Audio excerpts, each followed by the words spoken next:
They didn't use plates, wipe their boots, clean up their trash, and what's worse, they had set his floor on fire. 6 gripped his mop tight while staring at the flame. He had tried sweeping around their camp, but the customers didn't like that. They eventually rose and started to leave.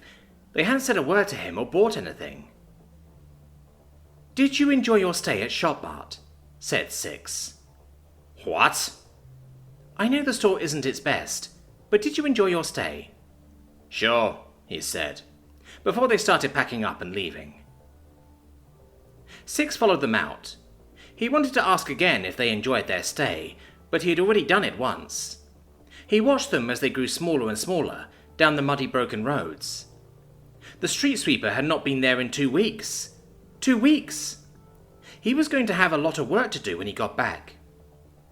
Part of 6 wanted to ease the street sweeper's workload by cleaning the front of his store, but whenever his foot tried to pass over the threshold, he balked, dizzy and off balance, and would stumble back. 6 had watched his last customers long enough. There was work to do. He put out the fire before it spread any further, chased the little pieces of litter, and cleaned up their food scraps from the tiles. 3 and 9 watched him as he worked, their heads tracking him left and right, but they were busy doing nothing and didn't lift a finger to help. 3 followed 6, which was somewhat useful. 6 could hang spare garbage bags filled with broken glass and shattered tiles off his shoulders, and at half the amount of trips he needed to do. The bins were full. Binbot was also slacking, so 6 left the bags beside the dumpster. 6 turned to 3. "Did you enjoy your stay at Shopmart?" He knew 3 wouldn't answer, and he didn't, but he liked to think that 3 enjoyed himself, albeit silently. It had been so long since they had a customer. He cleaned the slowly building debris, humming to himself as he hauled lumps of concrete, only for them to rip through his bags. He had to carry them outside, along with the sheet metal and insulation. Mopping was growing harder by the day. There would be new cracks and the endless ash that rained down. The moment his mop touched that ash, it would turn to long black smears, and he would need to fill his bucket from another puddle. He found 9 under a pile of rubble. He hadn't moved since the customers left, and though he was dented and broken, he still clung to his mop with all his might. 6 couldn't fix 9, and 3 wouldn't help. 6 did know how to clean though, so he cleaned 9 as best he could, and sat him in the maintenance room. 3. If maintenance shows up, make sure they go to 9 first. We both need a fix, but 9 needs it more, said 6. 3 stared at him, as he always does, but then he turned, his head tracking from 6 to 9 and back. He dropped his mop and turned around. Seeing the state of 9 must have snapped him out of it. This is what happens when the store is in such a state. It's a hazard. He followed 3 out. Yes, there was work to do, but this was a momentous occasion. He followed 3 down the main hall to the front doors. 3, wait, said 6. 3 stopped. He turned slowly to 6, his eyes looking over the store before he turned and walked away through the rivers of mud, growing smaller and smaller in the distance. 6 wanted to follow, to try and talk him into returning, but his feet couldn't leave the store, and there was work to do. Work that wasn't going away while he stood there watching 3 leave him. "Did you enjoy your stay?" asked 6. What was he going to tell 9? The city was a ruin. Buildings had collapsed. The power and water was gone. The rubbish was a mountain of rubble. Nobody was doing their jobs anymore. He turned back to the store. He was failing too. The shops were only chest-high walls. He didn't know how to clean the absence of a roof. How do you clean smoke? Nobody had told him how. He scowled at that intangible filth. 3 hadn't been helping, just following him around, but somehow 6 knew the work would be harder without him. He clung to his mop tight. How long until it broke too? He stood paralyzed. The floors were clean. The chest-high walls were clean. The broken glass was clean, but the store was broken. He would never get customers if it looked like this, but the things that were still messy, he didn't know how to clean. He turned back around, looking out of his store to the horizon. Could he leave? There was movement. People. There were customers. 100 people all walked up the streets towards him. They were not discouraged by the red sky or the mud, and they were walking straight towards Shopmart, the best place for all your needs. They were not narratics, but Six didn't care. They were customers.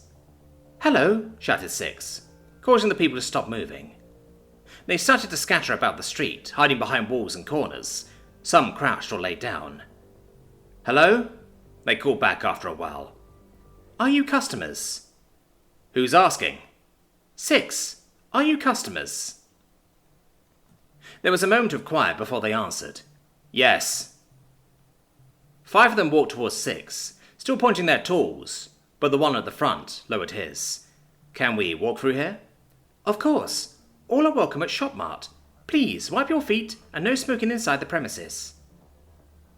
Six stood, watching the soldiers flick away cigarette butts and pull their boots off, carrying them across his tiled floor, talking about how nice it was to let their socks dry. Some of them even sat down. Six carried around a bag, and they all put their food wrappers inside. Some of them lit cigarettes, but quickly put them out when nudged by the other customers. He followed them to the far side, where they sat and put their boots back on. "I know the store doesn't look as good as it used to, and that the shops are empty, but did you enjoy your stay at Shopmart?" said Six. He seemed confused by the question, but non-narratics might not be used to their shops. "Yes, Six. You've done a surprisingly good job considering it's a war zone. We had a wonderful time at your store, thank you." "Do you know when more customers might be here?" "I'm sorry, Six. There won't be any more customers." He frowned and nodded back at the floors. "It does look very clean, though." Six stood for a long moment, holding his mop, stuck in place, watching his customers leave happy. He had done a surprisingly good job, but there would be no more customers. No one to see his floors. He walked to Nine and leaned down, pulling the broken robot's body over his shoulder. "I'm sorry, Nine. I know you can't hear me, but nobody is coming to fix you, and I wanted to tell you before I break too." He carried Nine to the doors, pointing to the distance.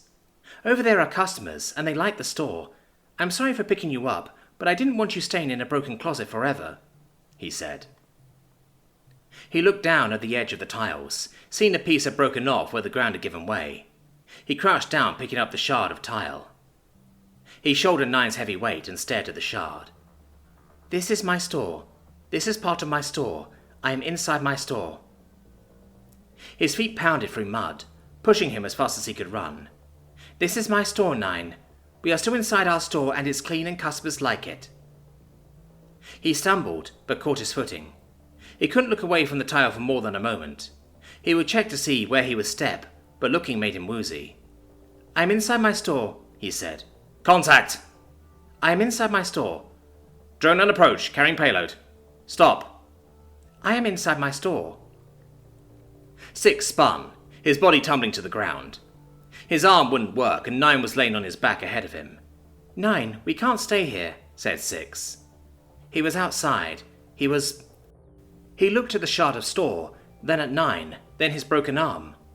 He closed his eyes tight and eased down his store, dragging his eyes away from his clean floor and reaching out to Nine, putting the cleaner's arm over his shoulder and heaving up his weight. He couldn't run, but the dizziness started to fade. "It's okay, Nine. We are inside Shopmart," he said. "Six, what are you doing?" Six looked up. It was the customer. "Nine is broken, and so am I. Can you fix him, then me?" said Six. The soldier looked over Six, then up to the cleaner pulled over his shoulder. "We have a Sparky at the base." "Does the base need cleaning, and can I call it Shopmart?" said Six. The customer smiled and nodded. "No problem. Do you need a hand carrying Nine?" "He isn't heavy. He is the same as me."